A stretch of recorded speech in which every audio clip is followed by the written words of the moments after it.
વડોદરા મહાનગરપાલિકા એક સ્વાયત્ત સંસ્થા છે। આ સ્વાયત્ત સંસ્થામાં જનતા વેરો ટેક્સ ભરે છે, ત્યારે આ સંસ્થા ચાલે છે। અને આ સંસ્થા જે ટેક્સ ભરે છે પાણી, ગટર, ડ્રેનેજ, રોડ, રસ્તા તમામ સુવિધાઓ અમને આપવાની હોય છે।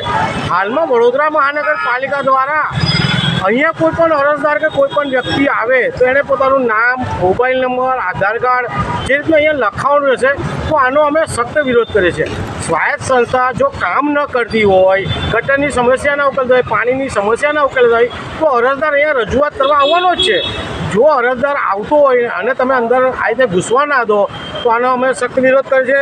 બીજી બાજુ જે જનતા સમયસર વેરો ભરે છે, વેરો નથી ભરતા તો ઢોલ લઈને નીકળી જાય છે, તો આ મ્યુનિસિપલ કમિશનર સાહેબે આ જે ફતવો બહાર પાડ્યો છે એ ફતવાનો વિરોધ છે। આજે વડોદરા મહાનગરપાલિકામાં સામાન્ય સભા છે, તમે અહીંયા જોશો પોલીસનો ખડકલો છે, સિક્યુરિટી ગાર્ડનો ખડકલો છે, તો આ કોના માટે? આ સ્વાયત્ત સંસ્થા છે, આ જનતાના નાણાંથી ચાલતી સંસ્થા છે। બીજી બાજુ જોવા જઈએ તો કમિશનર સાહેબ પણ બાજુ પણ ગેટ બંધ છે, એટલે ક્યાંક ને ક્યાંક આ જે સુવિધા આપવાની છે એમાં દુવિધા ઊભી કરી છે। આજે અમે વડોદરાના કમિશનર સાહેબ, મેયર સાહેબ, ચેરમેન સાહેબ અને ગુજરાતના મુખ્યમંત્રી સાહેબ તેમજ ચીફ સેક્રેટરી સાહેબને પત્ર પાઠવ્યો છે અને જે આ ફતવો બહાર પાડ્યો છે એ રદ કરે તેવી અમારી માંગ છે। સંસ્થા છે, પ્રજાના પૈસે આ સંસ્થા ચાલે છે, જો પ્રજાને જો આધાર કાર્ડ બતાવવાનું હોય, સહી કરીને જવાનું હોય, આ વ્યાજબી નથી।